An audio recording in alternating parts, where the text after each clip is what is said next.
welcome to another Conversations That Matter. My name is Brittany Butler. And I'm Michelle Treese. And we have another great pair of guests with us today.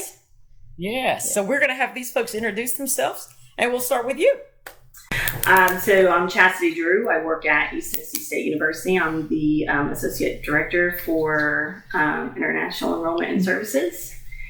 And just, are you originally from this area? Okay. No, I'm originally from out west. Spent a lot of my growing up in Arizona, California. And a lot of my time was spent on the Crit Reservation. So that's the Colorado River Indian tribes. So that's where my background is. Nice. Thank you.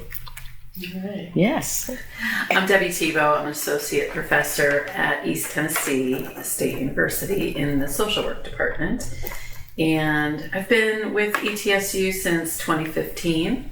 I'm not from this area. Mm-hmm. I am originally from Connecticut. I'm a Yankee. And I don't live here. I work here, but I live in Western North Carolina in Marshall. And my family, my dad is from northern Maine, right on the border of Canada. And I always share that when I share about where I'm from, because that was a really big influence in my life, spending a lot of time in northern Maine, potato farms. And my dad is Acadian French, which was the French that were sort of pushed out of Canada, and then also some migrated down to New Orleans. Exactly. Yeah, sort of the I don't know, back in those days, the bad French people, but the Cajuns. So my dad had that going for him, and also his family is Native as well, and kept that extremely quiet because at the time it was really important to, if you could, get away with keeping the mixed race quiet. You did. So. Although my dad didn't experience going to boarding schools, he did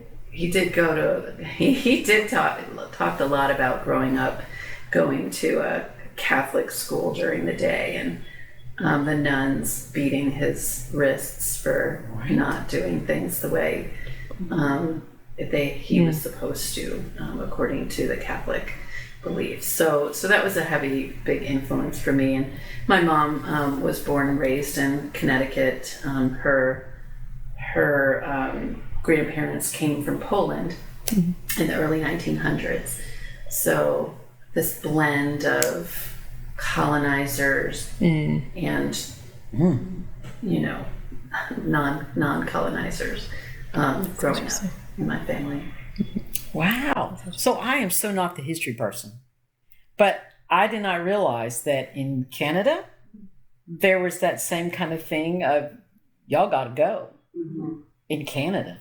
Oh, yeah. I did not even know that. Very similar paths to the U.S. in terms of, we had boarding schools, they had Indian reservations, like residential schools. There was, Native people, Indigenous people here in the U.S. territory were forced onto reservations, and they just call them reserves in Canada. Just different name. Just different. But very similar experiences, as well as the similar experiences for the Aboriginal people in Australia. I realized that. Oh. Wow. Look at me learning. Just to clarify, we say reservation now, so that's a prettier word than what it really is. We're internment camps. Internment camps. We have internment numbers. Yeah. So, but we are who we are. So we beautified the word so it doesn't seem as bad. So folks need to realize that we have live active internment camps in the U.S. right now. Yes. And my thing is, I should never ask the question why, But we still have those going on. Why is that? Like, this is the radical part of me. I want an uproar. Like, we don't want to do this anymore. What is that? That individuals still will live on reservations, and I know that's their collected place. Just like I think back now, Black communities would still want to be Black communities if they can have the support that they had before. Well, I think, well, a couple of things, but first is, yeah, it's their home, right? Right. I mean, although they were forced from different territories onto new land to figure out how to live that new land. And of course, they were forced onto land that really didn't have many resources. And then when resources appeared, like the gold in the Black Hills, the government all of a sudden, wants to take that over. But I think part of keeping the reservation system is that tribal nations have sovereignty. So to a point, I say that. Yeah, to a point. Right. So they do have the right to govern themselves. However, there is a clause, and I don't know exactly how it's worded, but Congress has a clause pretty much that if they're governing themselves in a way that the U.S. Congress doesn't like, they're going to step in. But it has to be at a federal level, not the state level. It's all federal. So, yeah, I've kind of heard that before. Okay. But it's their home, it's their sovereign place. And although a lot of people do leave the reservations, particularly, we have some of the poorest, pockets of populations are on the reservation, on some of the reservations in the United States. And we have some wealthy reservations as well. So. And there's a lot of, I don't know if reclaiming is the right word, but I feel like I've started to hear more about this area, like the Cherokee with the land acknowledgements. And there's a festival, an Indigenous Peoples Festival in Elizabethton, I believe. And Have you gone to that before? My husband's gone there at Sycamore Shoals. Thank you. Yeah, Sycamore Shoals. I have not gone to that. I haven't either. It makes me nervous. I'm not really sure what that's about. Now, I've heard good things, but I've not gone because I'm like, if there's folks of what is real, and then there's I'm putting on something for you, and if it is, I don't know, I don't go, but it's like, when we think, like, we cook a lot of Mexican food just because, we were out west, right? So it's like we have that's how I look at it, like that's the authentic food that we eat at home, this is what we do, and then there's Taco Bell, or there's something else. So it's Americanized. That's so my if concern. It's that palate, you're not going to have it if you are telling hard truths, and that's how I look at it. That's my concern. I really will. I'm right on it. I've gone. Only maybe twice, but 10. My kids are 18, 19, maybe 12 years ago. Maybe they were 5 or 6.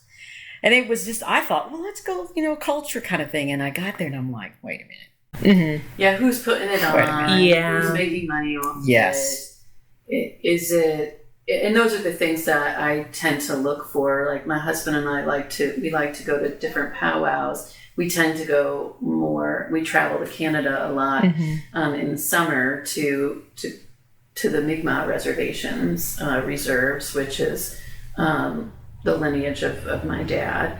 And I'm not a tribally enrolled person. I couldn't even tell anybody what tribe my dad would originally have been from, what that lineage is. But that's the area that, he was raised. So there's a lot of ties there. And it's very, the powwows there are very community based. They're done on the reserve. And then when we've gone to some in states that are more sort of commercialized, and looking, and always look at like who's making money off of it. Is it the reservation that's making money off it? Great. Or is it, my husband went to one recently, I'm not going to name where it was. Come on. No. Troublemaker. I think it was in Dandridge, Tennessee. Anyway, and I didn't go, but he went and he said that, there were a lot of dancers there, and it was a competition powwow, which is a great way for. And the reason that was originally set up was to get youth involved, so you can make some money, right? And regalia costs a lot of money. They're really expensive. But my husband found out that the person that was organizing it was just some promoter that organizes events, all kinds of events. And so there was a minimal fee to get in, but it just question like who's benefiting from this. Yeah. Like the authenticity of some of Exactly. these events. Exactly. And what do we call that? Appropriation? Is it someone who takes, who benefits financially, usually, from someone else's culture? Yeah. And promoting, and but you got to pay me some money to do this, right? That kind of thing. Yeah. Yeah, there's a lot of that happens with Native culture. Yes.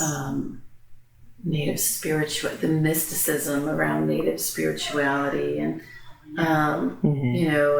and kind of like if walking that path is not easy. It's not easy. So for somebody to just kind of roll in and be like, oh, I'm going to smudge you. Yeah.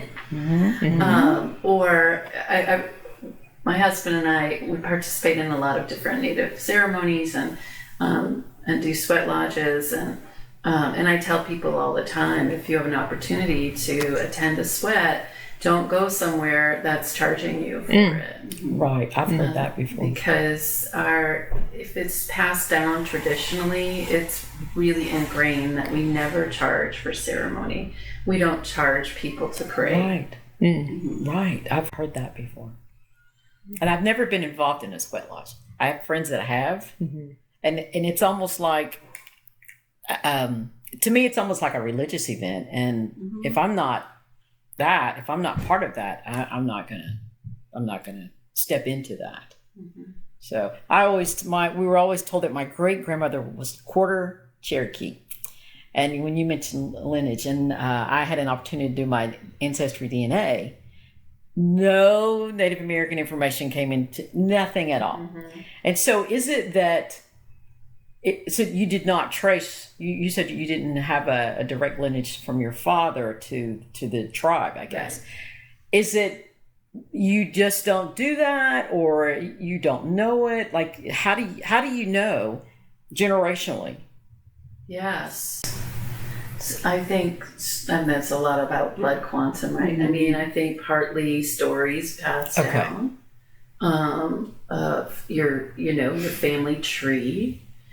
And yeah, you can go get a DNA test again, and then and again, and it may come back differently each time. Well, and I had heard that Native Americans just do not participate a lot in that. So it's, I don't encourage that. Yeah, that's what I've heard. From my personal standpoint on those DNA things is that the government or whomever is already trying to take things from us that, so broken treaties. And then if you do too many of those DNA tests, then they're going to come back and say, oh, but you're not this, so we can take this from you.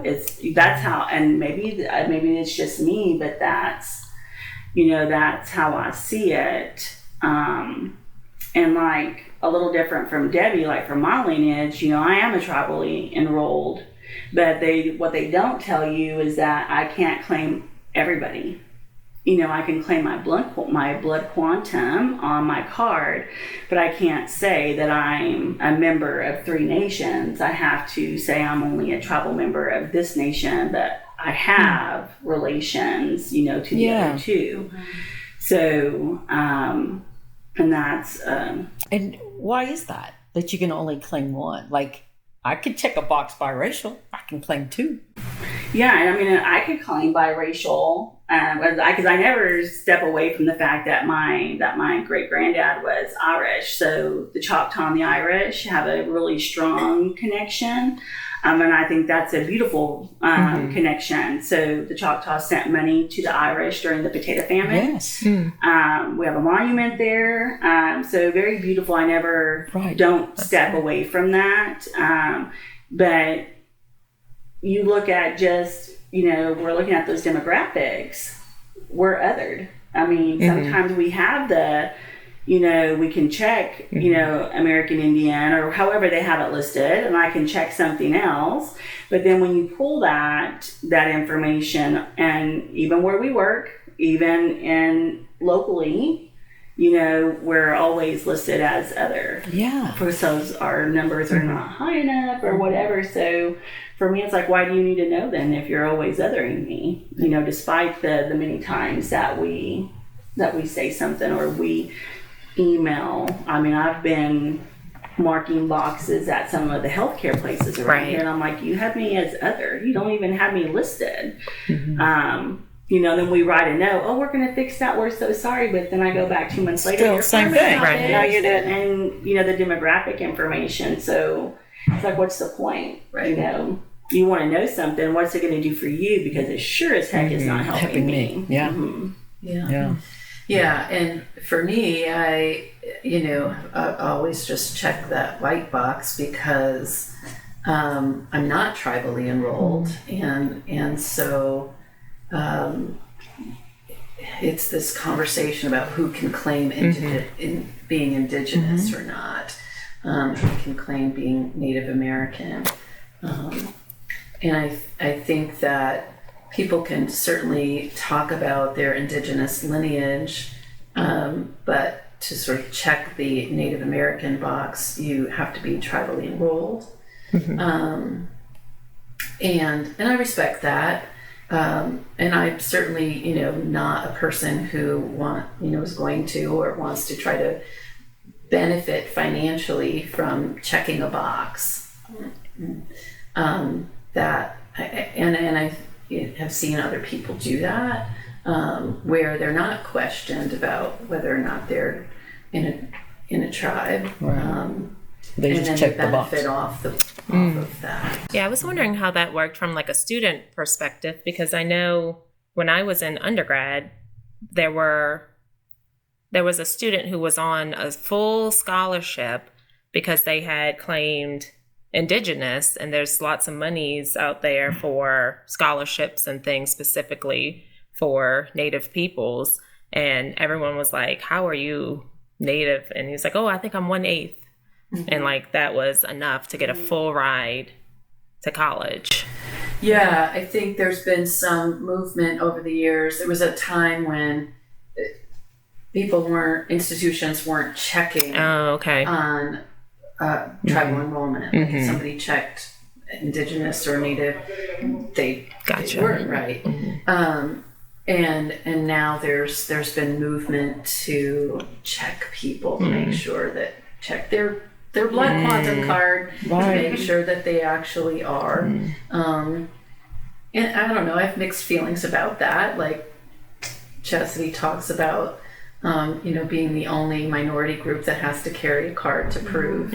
Now, who issues that? Is that like the government issues that, or the tribal side? It comes from the Choctaw Nation issued mine. But it's just Choctaw, but I will say in terms of scholarships, so I'm a non-traditional student. When I went back to school, was in 2010, I never benefited from any sort of scholarships, even if when I marked, there was never any additional funding from any of the schools that I went to that just based on, There were if I was Hispanic. There were some for other things if I was left-handed.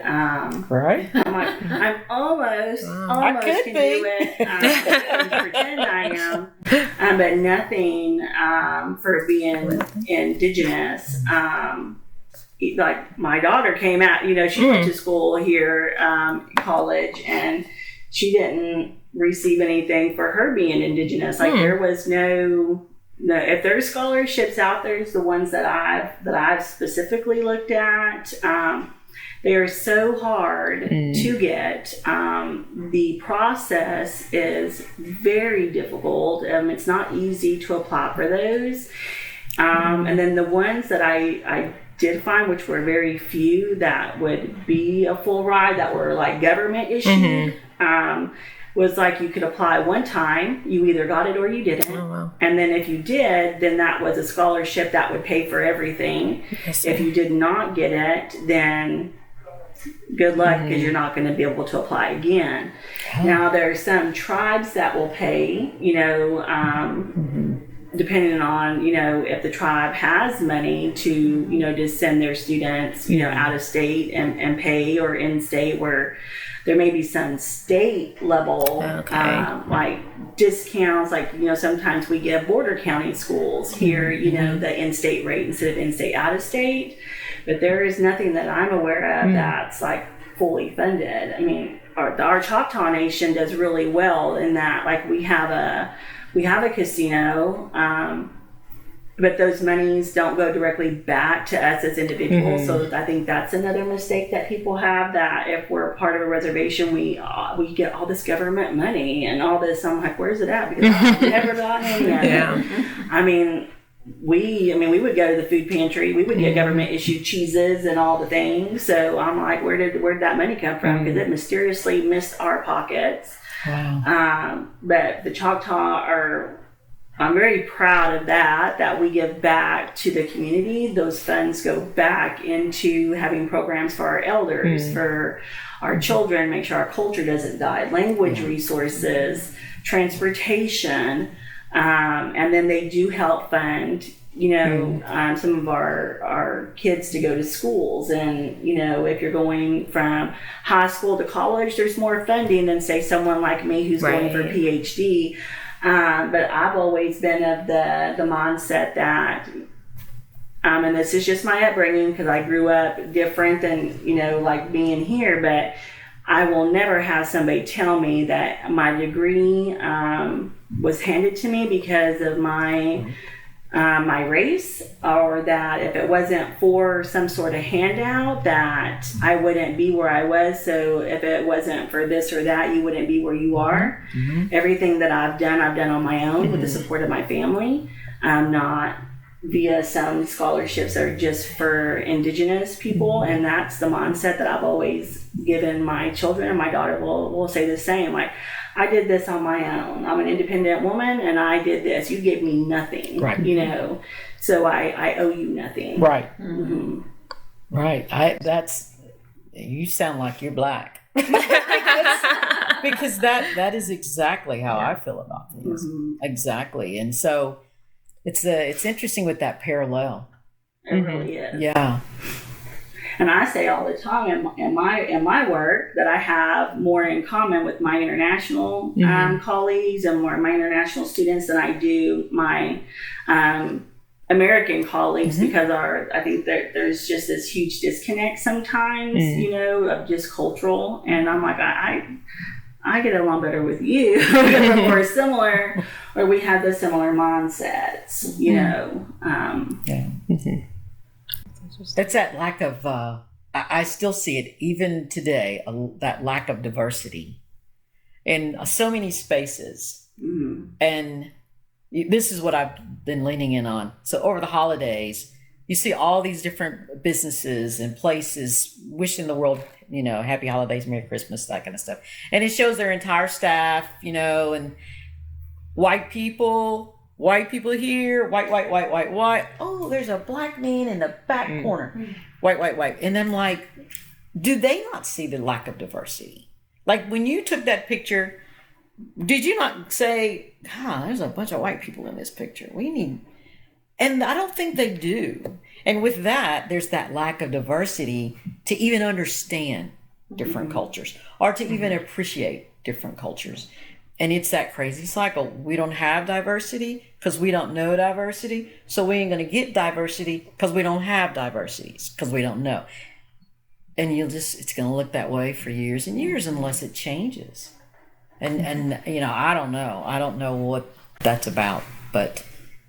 I think too, though, and I say this a lot just because I do think that each generation is some sort of change maker before the next, right? So before us, there was somebody making a change. It may not have been a huge change, and it could have started. I always refer to it as like you could just be a pebble in this huge lake, but you may just feel like I did nothing, I just dropped. But then those ripples, like you never. This is like exactly what I said yesterday in a meeting, was that you never know who's watching. So you never know that impact that you're making on somebody. So and you all will know this too as Black women, that you are always judged. First of all, we're all going to be judged for being women. Then we're going to be judged based on our race. And so that's a heavy burden to bear when, everything that you do, you have to watch out for. Like there's going to be a young person out there, regardless of race, they're going to watch you. They're going to say, that could be an ally for me. She's a strong person. We're showing colleagues you can be the strong person and do it in a positive way. But something that I was always taught is that not only am I thinking about myself in this moment, I'm thinking about, like, at some point I'm going to be someone's ancestor. Yeah. Do I want them to be embarrassed of the action? So I want them to think about that, and that I have ancestors. So one day I'll face them. And when I do, am I going to face them saying, I did good, and this is what I did? Or am I gonna, just be drop like, your head, say, I'm sorry. I didn't do this. But it's those actions that we're taking now, and that change we're seeing with this generation is huge because of social media.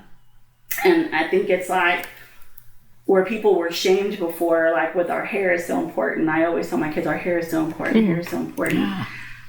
We go back to that, but now there's this new generation of kids, like my daughter's age and younger, are reclaiming those things that were taking from us from residential schools. And like we will come in and we're going to learn from these elders, when before maybe there was that disconnect, but now we're coming back in, just reclaiming things that were stolen. And I think that that's a hard pill for a lot of people to swallow right now.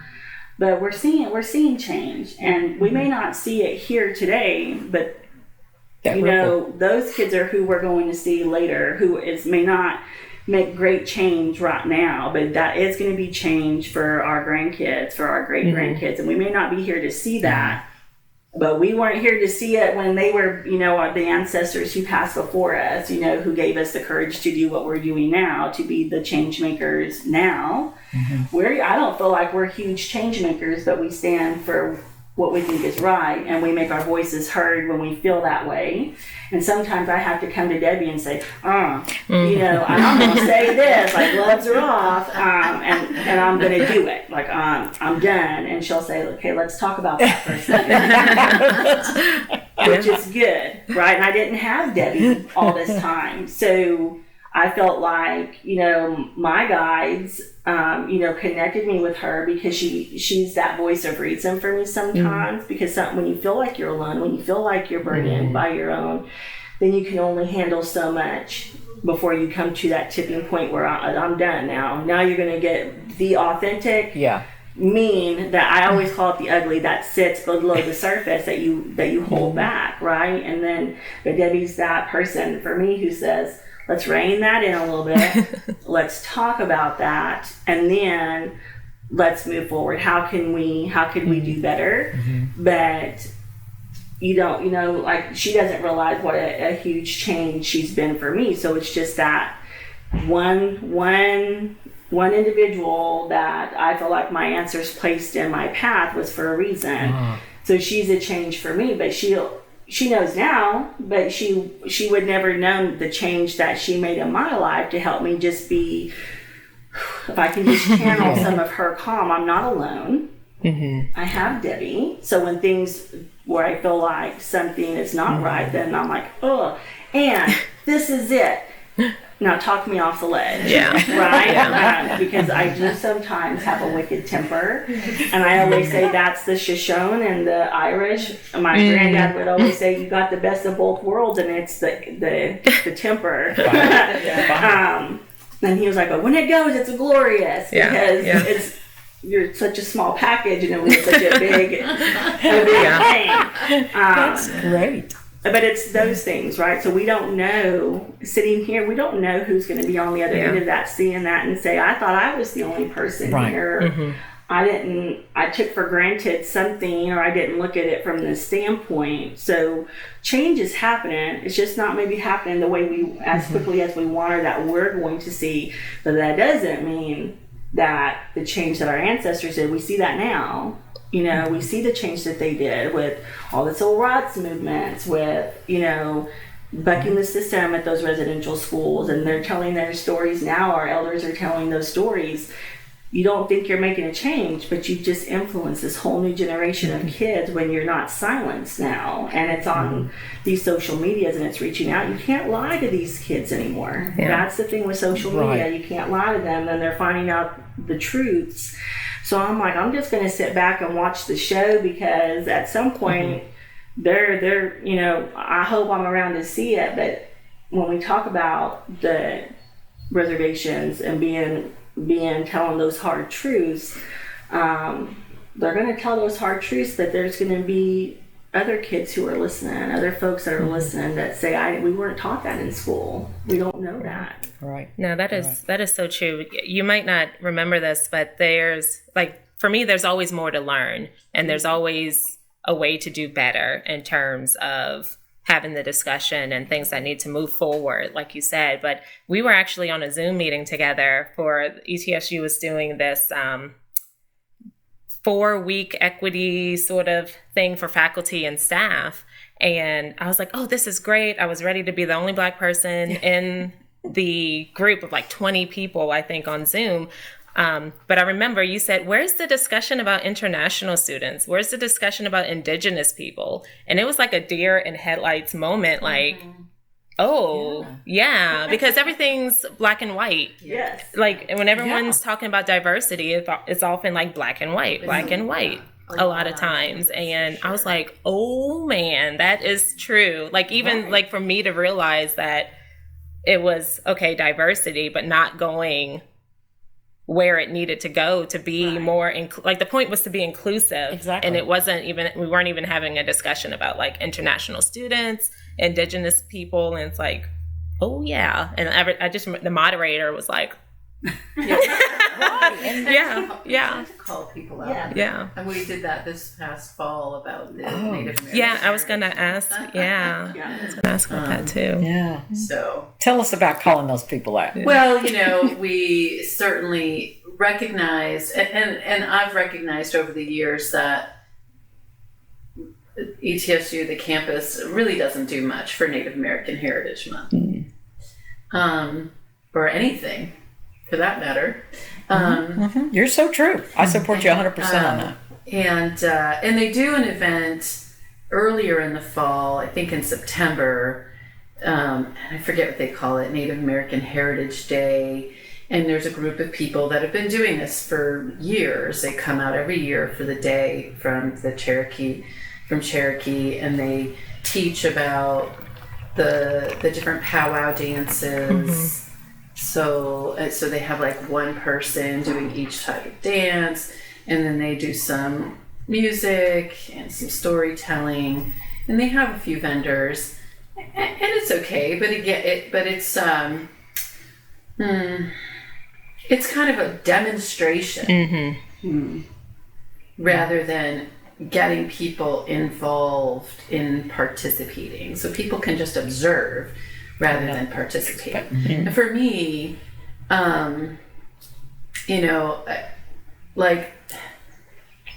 you have to really participate and engage in a community to understand community. Observing is just creating judgments.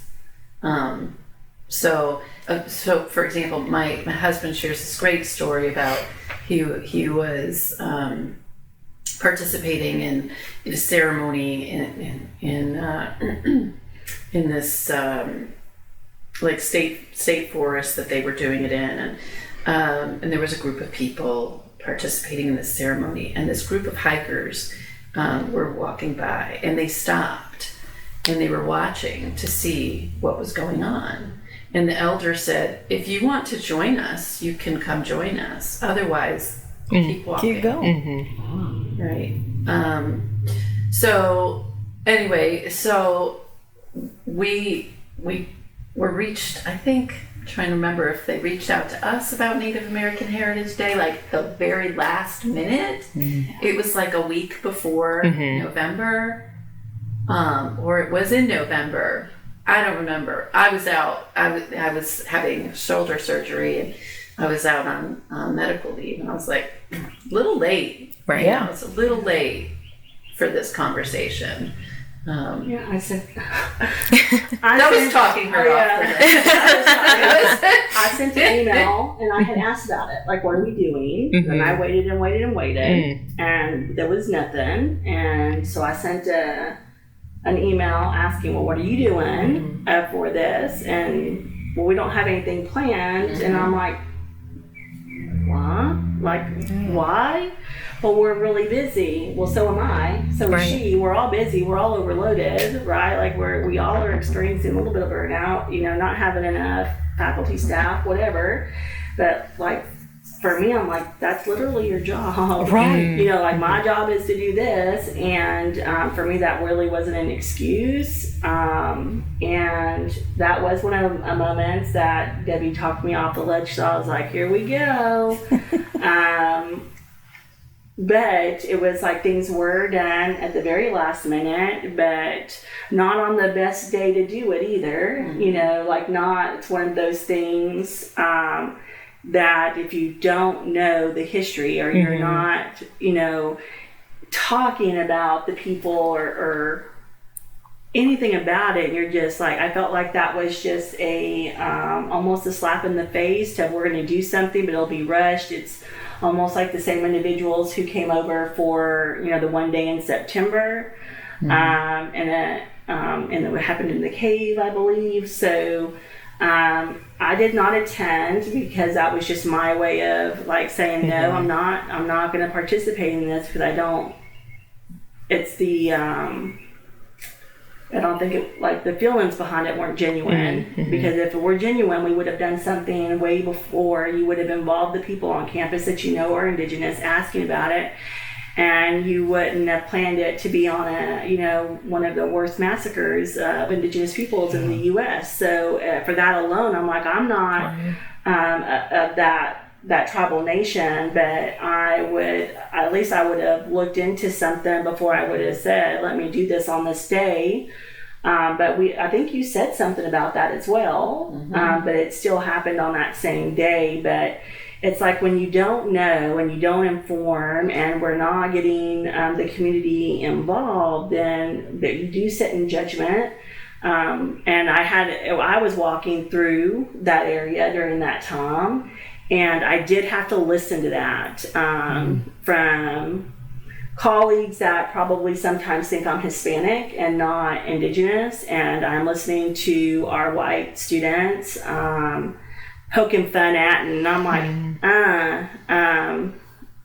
like keeping your mouth shut, but not just in. I'm like, you could make excuses, right? Because I could say they're young, they don't know, and you know sometimes they feed off of that. If one person laughs and they all do it, because one person doesn't want to make that person accountable for what they do, right? So I'm like, they're just kids, keep going.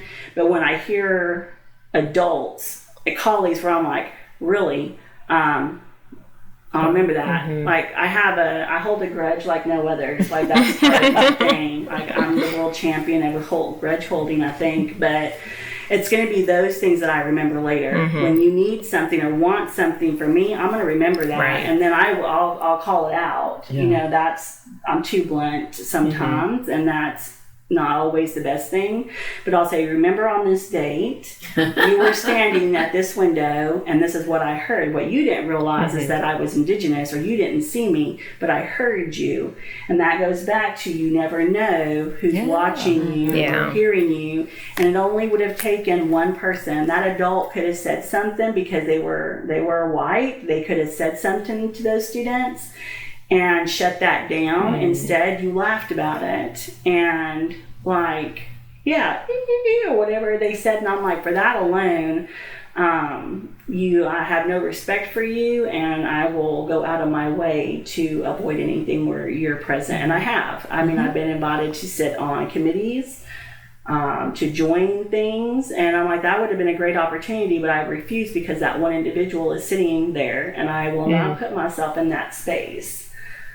Because that's just my silent way of protesting that I don't like what you said, and you may have thought it was funny or didn't cause harm, but it caused harm. I remember it. You caused harm to me. Yeah. You know, I think if we hung out, we would set this town on fire. Yeah.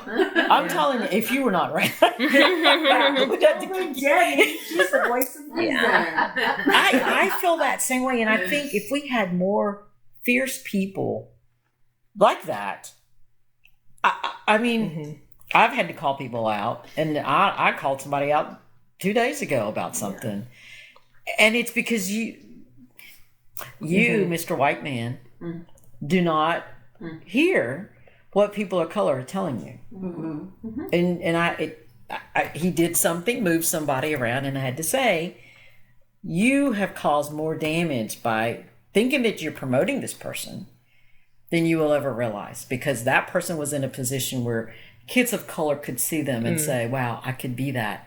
Parents of these community members, so many people are looking at this person of color saying, you do great stuff. You are representing us. This is wonderful. And now they're being moved in a room with 4 walls and no window. Yeah. And I certainly will say things. I just have a different approach. Wait, I have a question though. You're the before nice we one. move on. Is it going to be different this year? Well, we're working on planning for that for next year already. Yeah. Debbie and I have met. Of course, there's no budget, so we'll see what happens. Are there enough Indigenous students? And is it Indigenous, Native, both? What do you prefer? It's like me and black, white, Negro, or like this BIPOC also. Okay, I'm going to be honest because that's just how I am. Usually, I just say Indigenous because that encompasses everybody. Of all of the Americas. Okay, we're Indigenous. Okay, Indigenous. But when I'm trying, and I'll tell you, when I am like, I don't have the alphabet soup behind my name yet, and that's the whole reason I'm getting the PH.D. is so I can stand on that same level. So again, you're not going to hold anything above me. But if I'm trying to assert my better than, if that's the best word I can use, like, oh, you tried to make me feel small, so now I'm going to get, I call it just getting big. Then I say, well, I'm First Peoples, and that's a difference. My people were here first. So you remember that for every conversation later, I'm always going to be better than because my people were here first. We're First Peoples. Oh, I want to use that. And what are you getting your PhD in? Learning and leadership. So at my research specifically is looking at women leaders, like in my field, international education, but that'll be information that I pull from is like, I want to see just that, because that's the space I live in, but just women leaders in general and that intersectionality of who we are and race. Like, what is it like being an Indigenous woman in higher ed and in international ed? And we're advocating for internationals, in this space where we have trouble, advocating for ourselves sometimes. So I wanted it to be something that not just get it done, do something and get it done. I wanted it to be meaningful, that somebody could build off of later and have extra data where I could write a paper on just in the Indigenous women. And but I have this bigger picture, but women leaders in international education. Nice. So the next event, we do not have a lot of students. First people students. Yeah, there's not a lot of Indigenous students at ETSU, which, and I say this all the time, I'm like a broken record. I say this to leadership at ETSU a lot, which boggles my mind, since we have the Eastern Band of Cherokee right over the mountain. It's just a couple of hours away. I don't understand that. After the conference this summer, the equity conference, I sat down with someone. I don't know if it was you, and I think we had some conversation there too, but we were talking about why we don't have a van from ETSU go straight to Cherokee and say, we are recruiting students. And with that, what's it called, where you live close to the state, so you don't have to pay out of state tuition. Yeah, the border county. Yeah. Why not? Why not? We do have, since they're a border county, to come here, but I think too we have to think. It's one of those things I always say, you have to think 10 steps ahead, or widen your perspective. Is to remember that these students are not your regular domestic students. We have our own culture. Yes. And if you can't account for that, why would I come to your school when I can go to school where I'm at and at that college that understands that, because they're there, so they have that programming in place and we don't. So we have to create that environment here where these students feel safe to be here and welcoming to be here. And not all Indigenous peoples look like me. Some look like Debi. Indigenous peoples comes from all the Americas, not just the U.S. Some of them look like you all. So you don't know who is sitting, like I said, you don't know all the time who's sitting there listening. And as an Indigenous person, if I heard, and I did hear that, but if I was a student or a parent of a student, would I want to bring my kids into a space where this is not just that I hear that from the student, but I heard that from, a staff member. I know their staff, but maybe somebody didn't, but I would just still be thinking that's an adult and they did this in this space. So we have to be very intentional when we're talking about this, and it can't just be, well, this is what we want. You have to be very intentional. Just like we set up all the things to bring students here, we have to be intentional. Does that mean looking at our curriculum? Absolutely it does. You can't just have a one day or half a page in a history book and think that's okay. Oh, You have to tell the truth. Or a means to tell the truth and be authentic in that, or you're going to get somebody like me in the classroom who says that's a lie, and then there's a whole bunch of trouble you get.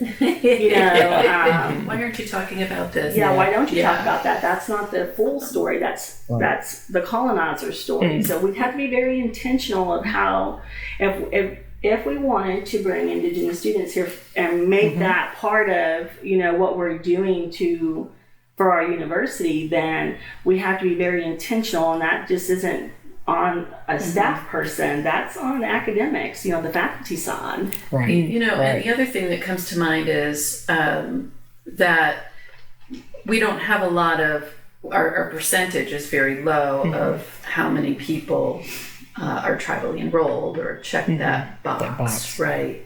But my guess is we have a lot more students who have Indigenous lineage than what than the box is checked, right? And that a lot of those students, because probably don't, they grew up very colonized way, and they don't know or understand the history of their Indigenous culture. My husband and I, we do several talks at different classes at ETSU annually for specific classes like cultural diversity. One of our the funnest classes we teach is, or we go in and lecture for, is a marketing class, and it's about fashion. And so Dr. Kelly Atkins invites us, and we come and we talk about Indigenous dress and the history of Indigenous dress and culture and cultural appropriation. And we always, no matter when we do a talk or when my husband does storytelling, always have people come up to him and say, I know that I'm, part whatever, but I don't know anything about it. And I really want to, where do I start? And so where do they start? Because I just recently found out about my lineage all the way to the first slave ship that came in. Now, and cousins of mine did all the work and said, oh, by the way, how would an Indigenous person go about that in America? Is it the same way Black folks? You go to the census, you go back to genealogy. Is it recorded like that so that they could find that? I think it's probably just as hard for some Indigenous people to get that as it is for Black people to get that, because it's lost. Names were changed. Exactly. Forced into boarding schools. Now you're given a Christian name. We're taking away your first name and your last name. Never going back to their tribe or their home, their families. So it's not easy. It definitely can be challenging. I mean, I tell people that if they're very clear on where their lineage is, go visit the tribes, go visit that area and talk to some elders and get to know the history of your people. And that's what I did. My husband and I don't have a clear path back to a particular tribe. So I visit the First Nations, Mi'kmaq First Nations in Nova Scotia and Prince Edward Island. That's where a lot of Acadian French people and Mi'kmaq people got together. It's kind of like the Scott Irish and Cherokee too, right, and other nations. But we know that they were really connected and lived together in community.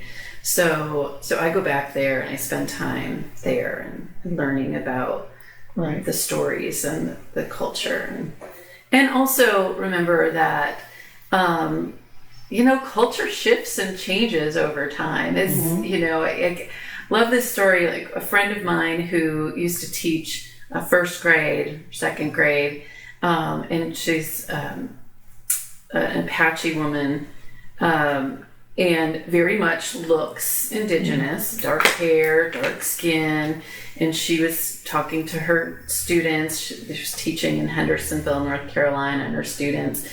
She was teaching about Native culture, and somebody asked her if she was Indian, and she said, I'm Apache, which is Native.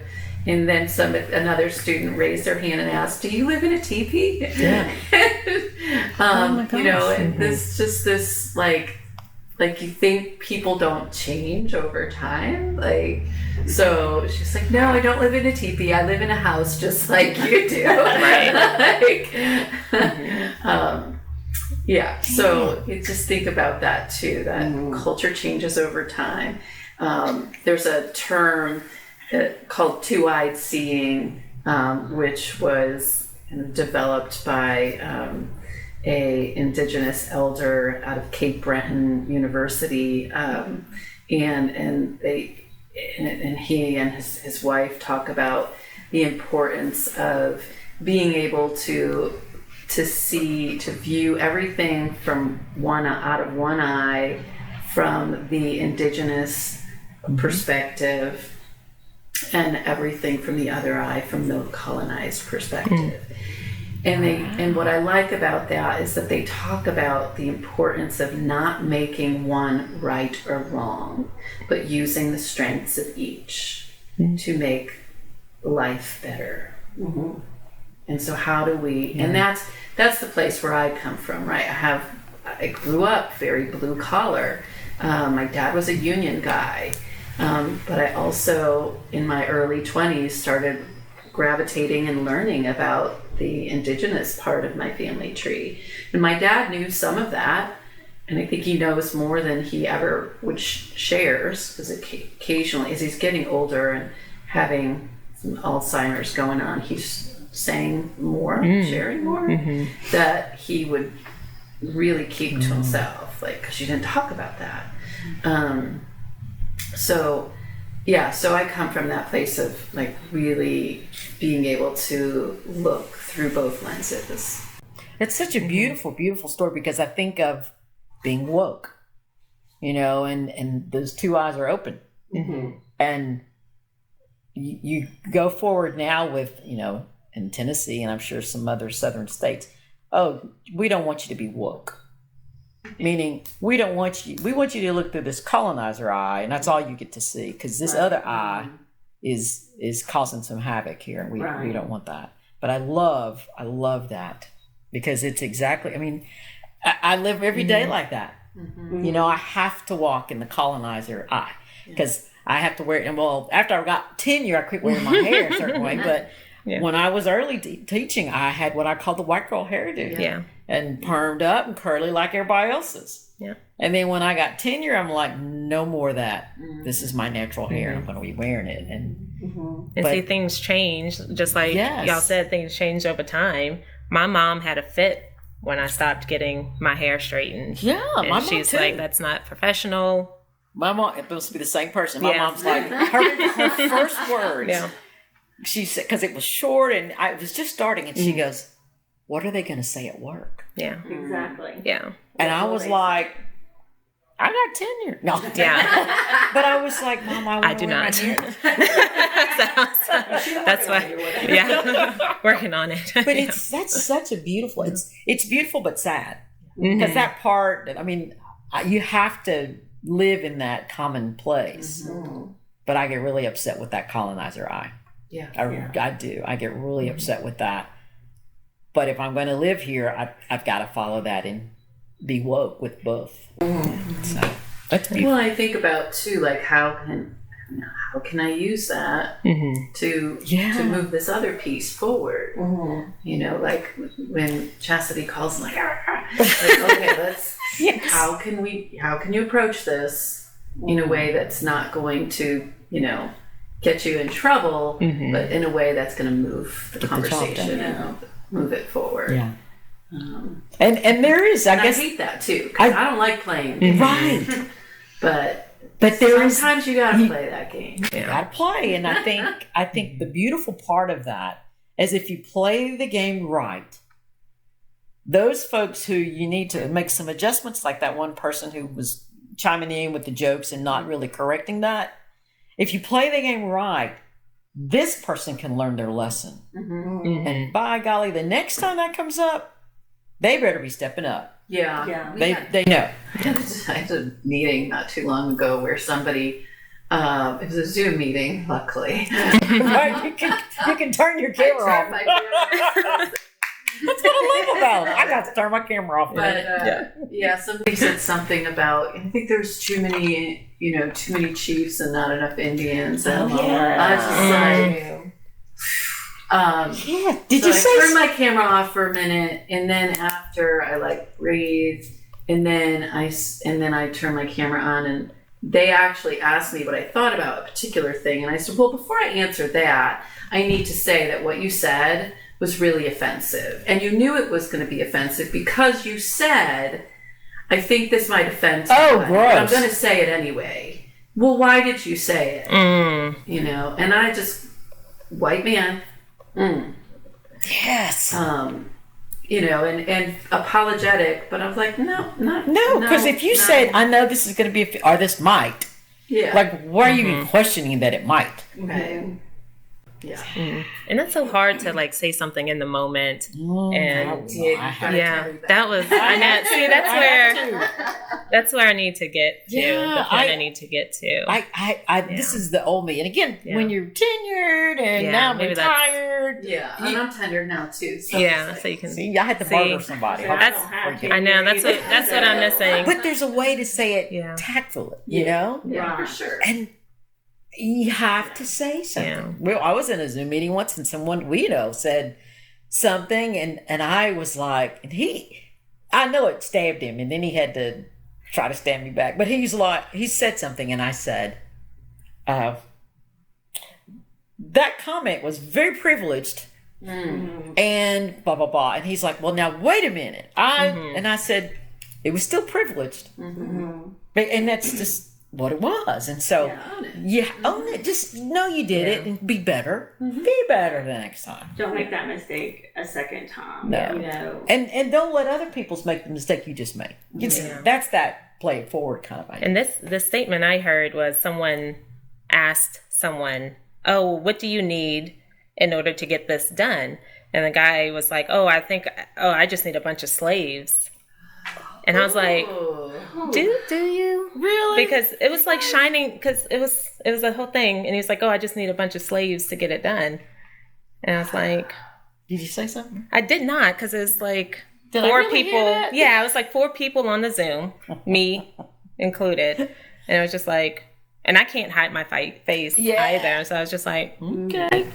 Yeah. But my face speaks too loud. I mean, sometimes it's okay to. I mean, for me, I feel like it's okay to just say that didn't feel really good. Like that wasn't okay. And I don't need to say anything more than that. Yeah. You know. Yeah. So I encourage you to. That's a good do that. response. I was thinking about sharing about this. The How to Be an Anti-Racist book by Ibram Kendi. I've heard about that. I have to read that book. Love that book. And he also wrote another book with, I can't remember who the co-author was, called Stamped. And that's really cool. It's a really great history of racism. And it really goes back and that it's been around forever. Sure. Like this is, but the How to Be an Anti-Racist book, what I love about it is, it really talks about we all have bias and it shows up in different ways. What do we do with it? Right? So when somebody makes a comment like that, we've got to start calling it out. You do. Even if it is to just say that wasn't okay. And I think people, and it is, it's white folks, colonizers, who have always had this, it's privilege. They've always had this ability to say, or this right to say things and never be called out on it, because I get to say these things because nobody calls me out on it. Yeah. And I think the more we call them out on things, and again, in the most loving way, I would hope they would learn. I was within a group. This woman is amazing. And we all get together and sometimes we go to lunch and she's like, let's get to lunch then we'll go Dutch. And I said, and I joke around all the time. So I can say things and that little bit of truth is there. But she's like, yeah, we'll just go Dutch. And I'm like, that's racist. Like that. And she goes, oh. And the next time she said, let's get together, she's like, we'll all get together and we'll all pay our own way. It rolled off so beautifully. Yeah. And I wanted to say, because we just were conditioned by society, by media, these learn like that. I think it's How to Be an Anti-Racist.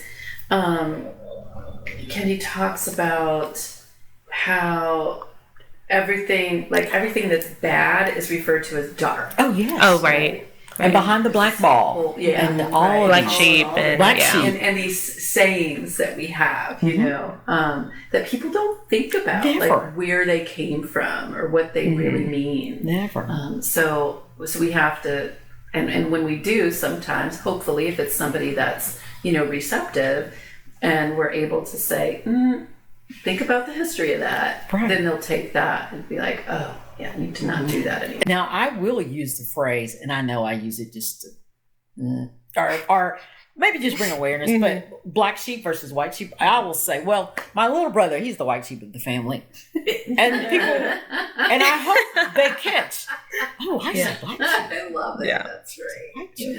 And it's just my little way of flipping it around. Right. But I've said it so much now that I say it. Like, that's part of my little vernaculism or whatever you call that word. Yeah, I use it. And so it's interesting. Wow. So how did you guys find each other? How did we find each other? I can't even remember. I think it might have been through working on the Equity and Inclusion Conference a few years ago. It could be. Okay. I just feel like I've known her forever. Like, I just felt like, you get that way with some people when they cross your path and you're like, oh, you're my soul fam. Like, I found you. For me, it's like, when I think of Debi, I'm just like, my ancestors gave you back to me. That's how my soul feels. That's so beautiful. I'm very much believe that, when we always have a lesson to learn in whatever path that we walk, and sometimes we don't finish it in this lifetime, so we come back. And then we come back with some people. Sometimes we miss them in one life rotation, and we don't get to find them for maybe 2 or 3 lives or something like that. But I felt like when I met Debi, my soul just recognized her, and I just felt like I know it sounds weird to most people. I just felt like my soul just breathed a sigh of relief, and I said, yes, the ancestors gave you back to me. So I have her this time. And we don't talk like every day and all of this, but it's the fact that she's a presence, and I feel her presence. And for me, that's more than enough, because I didn't have that before. So I was missing that, but now I have it. So yeah. There was definitely just that. That's beautiful. It's definitely the sisterhood that's That's amazing. And I love feel that like breathing. The first time we met was on Zoom. And it's been my person ever since. Yeah. So how long ago was that? Do you know? Maybe 4 this 4 lifetime. years ago. For this lifetime. Maybe 4 years ago. Maybe 4 years ago. That's something fabulous. Like that. 4 or 5 years ago, maybe. Time flies. It really does. I can't. I'm so like full. Everything's just everywhere. Yeah. That's pretty amazing. That's a great way to end. Yeah. Nice. What's our time? Yeah. 108. Thank y'all so much. This is we always joke, but we really mean it. We're gonna have to have a part 2 and then invite y'all back. Definitely. And we already We didn't learned even so read much. questions. I know. You see what happened here? I want to Is talk there more. anything we should be looking forward to? Any events coming up or anything that you would suggest that people get into? Or for me, it's just preparing for Native American Heritage Month that we're gonna start. Debbie and I are working really hard on that for November, and maybe trying to start something a little bit early. But I think for me, like, if we were going to end and let's say we didn't come back, I would just want my message to everybody would be, I'm nicer than people think I am. Always Don't let them know that. But be the change that you want. And I mean, I know you were in a meeting, I should have said something, but how do I say it? Yeah. Then pull Debi. But that wasn't nice. Even if it's just one little thing, because we don't know what that one. Because for me, my background's in English and linguistics, so words are so important. Even how we present ourselves, how we hold ourselves when we're meeting and talking, and it only takes that one thing to be that change, to either lift somebody up or bring them down, and just to always remember, you don't know what example you're setting. Whether, regardless of color, regardless of anything, you don't know who's watching and listening, and that you could be that catalyst for positive change. You could be that one pebble that drops in someone's life that just ripples into something bigger, where they're the huge change maker later. Yeah. So thinking about that, at some point you're going to be somebody's ancestor, and whatever that means to you, but do you want them to look back? Like, you all get to look back and say, this is what my ancestors did, you know, and your ancestors could be your grandmother, it could be a parent, it could be a sibling that passed. When they cross over, they're an ancestor. So it's like, be that change that they were to somebody. You may not think that you're a huge change maker, but you are to somebody. And then how is that going to push it forward? What's that positivity? Or are we just going to keep sitting in the moment and stewing? And I have a problem with that. Sometimes I'll sit here and I would have sat there with that conversation, just stewed on it and let it build.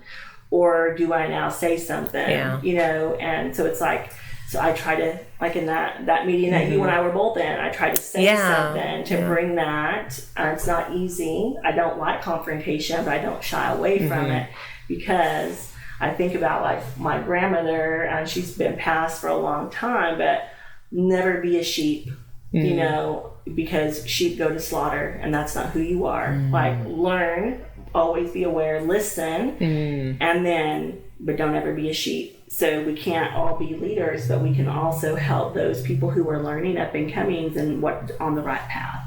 So think about that. Yeah. And I think too, with, you know, saying something, it's for me, if I'm not able to say something in the moment, I definitely reach out to the person, and I have sort of this feedback model that I follow. It's like, you know, can I give you some feedback when this happened? This is how I felt.